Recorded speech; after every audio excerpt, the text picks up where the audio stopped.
자, 안녕하세요. 바른길 부동산입니다. 연일 뉴스에서 보도되고 있는 내용, 바로 전세 사기라고 할 수 있는데요. 자, 주변에 많은 안타까운 분들을 보면서 오늘 영상을 한번 준비해 봤습니다. 자, 이렇게만 한다면 대략적으로 90% 사기를 예방할 수 있지 않을까 생각이 들어서 영상을 준비했습니다. 그럼 한번 시작해 보겠습니다.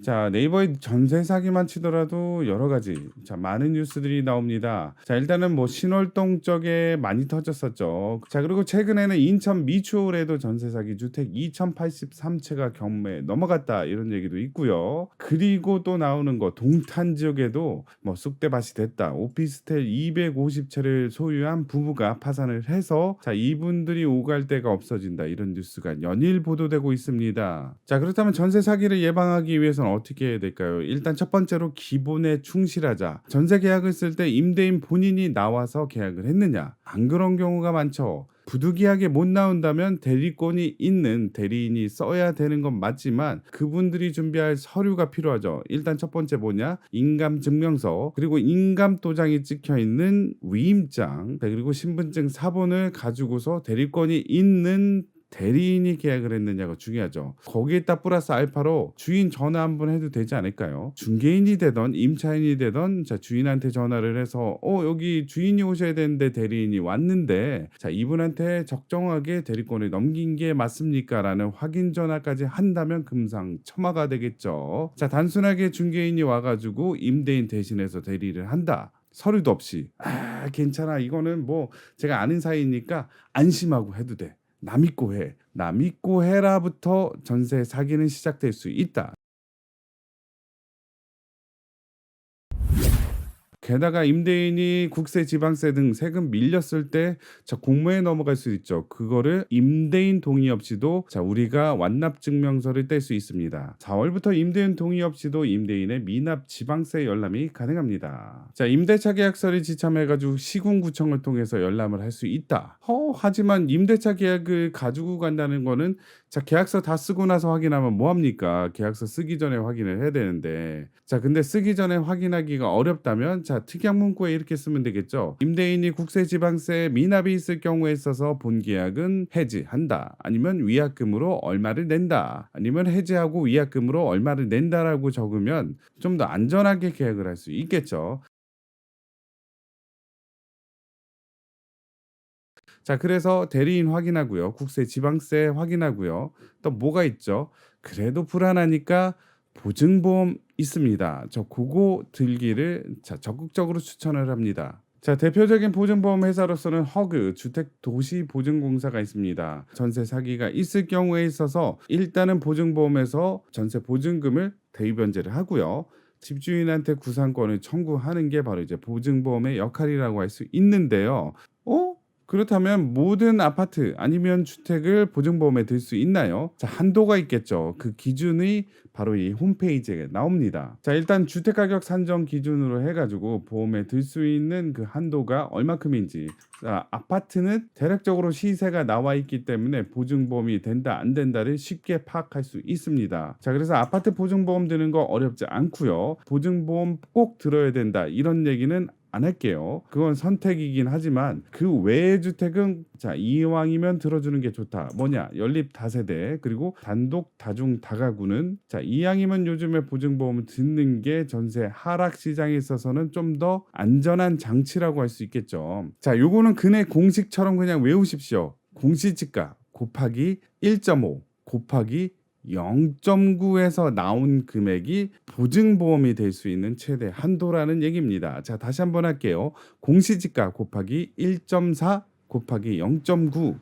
자, 예를 한번 들어보겠습니다. 과거에는 이렇게만 공식을 구해서 나왔는데 최근에는 바뀌었죠. 자, 그리고 과거에 비해서 최근에 공시지가가 19% 정도 하락을 했기 때문에 공시지가 기준 금액 자체가 낮아졌습니다. 자, 일단 15% 낮아졌다고 치고 공시지가에다가 얼마를 곱해야 된다 그랬죠? 곱하기 1.4, 140%를 곱하고요. 거기다가 0.9를 곱한다면 그 금액이 보험 가입할 수 있는 최대 금액이 되는 겁니다. 자, 요거 요거를 알고 있으면 굳이 집을 알아볼 때 중개사에게 "보증보험 되나요? 자, 이 집이 보험이 되나요?"라고 물어볼 필요 없이 본인이 주소를 안다면 그냥 구할 수 있다는 얘기예요. 자, 공시지가는 공동주택 가격. 자, 요거는 이제 아파트나 다세대 같은 경우에 공시 가격을 볼 수 있는 사이트고요. 자, 여기서 공시가를 알아야 되겠죠. 일단은 서울특별시 구로구로 한번 해 볼까요? 구로동 지역의 집원을 생각나는 대로 아무거나 한번 쳐 볼게요. 792-37. 다행히 빌라가 나오네요. 그래서 301호로 한번 해 본다면 대략적으로 나오죠. 자, 여기 공동주택 가격이 8,150만 원. 자, 22년 공시 기준이라서 23년도에는 이거보다 낮아질 것이다. 자, 그래서 8,150 나왔죠. 보증보험 가입 한도를 계산해 보겠습니다. 자, 계산기 꺼내고요. 자, 8,150 곱하기 1.4 곱하기 0.96라면 보증보험 가입할 수 있는 한도가 나온다 그랬죠. 1억 269만 원이 나오네요. 자, 그래서 이 빌라가 전세가가 1억이다. 그러면 보증보험에 가입이 됩니다.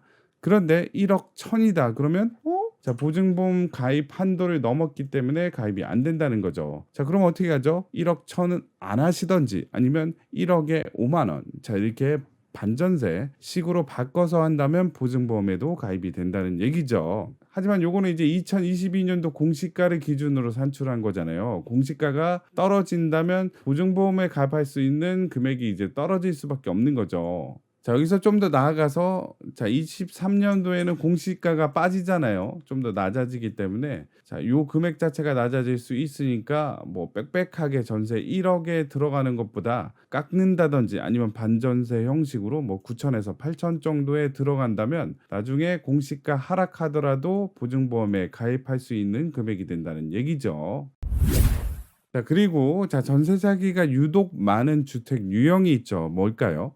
다세대 주택. 자, 우리들이 일명 빌라라고 얘기하는 이 주택인데요. 그중에서도 신축 빌라는 좀 많이 위험하다. 자, 왜? 자, 신축 빌라는 과거에 히스토리가 없다. 자, 그러다 보니까 공시가도 바로 정해져 있지 않고 시세도 얼마인지 분별하기 어렵다는 얘기죠. 자, 그러다 보니까 전세가를 터무니없이 높게 부르는 경우가 많습니다. 이 이왕이면 어느 정도 검증된 뭐 대략적으로 5년, 6년 더 이상 뭐 10년, 20년 흐른 빌라들은 어느 정도 시세나 가격이 정해져 있기 때문에 보다 안전하다라고 할 수 있습니다. 자, 그래서 신축 빌라를 내가 굳이 가야 되겠다. 그런 분 빼놓으시고는 이왕이면 구축이 좀 더 낫다. 자, 그리고 이 구축의 빌라보다는 이왕이면 아파트가 좀 더 안전하다라는 얘기죠. 자, 그리고 계약하고 나서 잔금 때 임대인이 바뀐다든지 아니면 계약 중에 주인이 바뀌는 경우가 있는데 이런 경우를 예방하기 위해서는 뭐라 하냐. 일단 첫 번째로 잔금일까지 권리 설정 제한이 있다. 그리고 임대인이 바뀔 경우에 있어서는 미리 통보하도록 한다라는 특약 조건을 넣으시면 좋습니다. 자, 임대인이 바뀔 경우에 있어서 자칫 잘못하다 보면 보험 청구를 할 수 없게 될 수도 있어요. 물론 이제 보증보험 회사에서 주기적으로 임대인을 확인하긴 하겠지만 그러더라도 1차적인 책임이나 권리를 주장해야 될 분들은 임차인 당사자라는 얘기죠. 그래서 임대인이 바뀔 경우에 있어서는 미리 통보하도록 한다 특약 넣고요. 2개월에서 6개월에 한 번씩 심심풀이로 어떻게 한다? 등기부등본을 직접 떼본다. 그래서 임대인이 바뀌었는지 아니면 근저당이 설정이 되어 있는지 국세 지방세를 밀려가지고 압류에 걸리진 않았는지 등등을 확인함으로써 이 집이 깔끔하게 안전한 집인지를 지속적으로 관찰하는 게 정말 중요하다라고 할 수 있습니다. 자, 그렇다면 여기까지를 한번 정리해 보도록 하겠습니다. 일단 첫 번째, 기본에 충실하자. 계약하기 전에 주인이 왔는지, 집주인이 안 오고 대리인이 왔으면 대리권이 있는지, 인감증명서, 인감도장 찍은 위임장, 그리고 신분증 사본 잘 챙겨왔는지, 챙겨왔더라도 집주인이랑 통화 한 번은 계약하기 전에 하자. 계약을 잘했습니다. 계약 특약란에 뭘 적으라 그랬죠? 집주인이 바뀔 경우에 있어서는 통보를 하도록 한다. 잔금일까지 권리 설정 제한 등에 있어서 변경이 없도록 한다라고 얘기를 꼭 넣으시길 바라겠습니다. 그리고 이왕이면 전세할 때 보증보험에 들자. 보증보험은 공시지가 곱하기 1.4 곱하기 0.9를 해서 나오는 금액이 보증보험이 되는 기준 금액이다라고 할 수 있고요.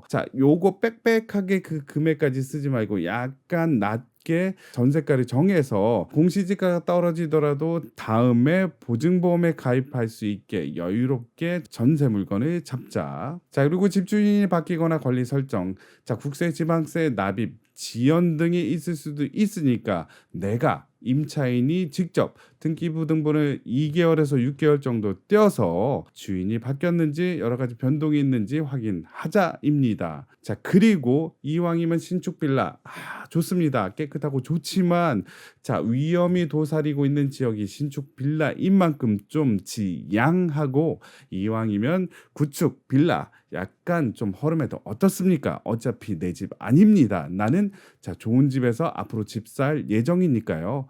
자, 구축 빌라나 아니면 좀 더 안전한 아파트로 가자라는 게 오늘의 요지이고요. 자, 그리고 모든 전세 계약과 관련된 것들, 중개사와의 통화, 아니면 대화, 집주인과의 대화, 보증보험 회사와의 대화, 통화 기록 등은 다 문서 아니면 녹음 아니면 문자 등등의 증거를 남겨라. 자, 그리고 적정 전세가보다 현저하게 높게 전세에 들어가게 된다면 전세 사기에 당할 확률이 높다. 자, 그렇다면 적정 시세가 얼마큼인지 어떻게 알 수 있느냐? 자, 인근의 부동산 몇 군데만 가면은 부동산 사장님들이 친절하게 가르쳐 주십니다. 음료수도 한 개 사들면서 사장님, 제가 이 전세에 들어가려고 하는데 괜찮을까요? 사기당할 염려는 없을까요? 물어보신다면 친절히 가르쳐 주십니다. 자, 이렇게 한다면 전세 사기를 대략적으로 자 90% 정도는 예방할 수 있지 않을까 생각이 듭니다. 자, 전세 사기가 있는 와중에 안전한 전세 꼭 찾으시길 바라겠고요. 자, 오늘 하루도 좋은 하루 되시길 제가 바른길 부동산이 응원하겠습니다. 자, 이 영상이 마음에 드셨으면 구독, 좋아요 부탁드리겠습니다. 감사합니다.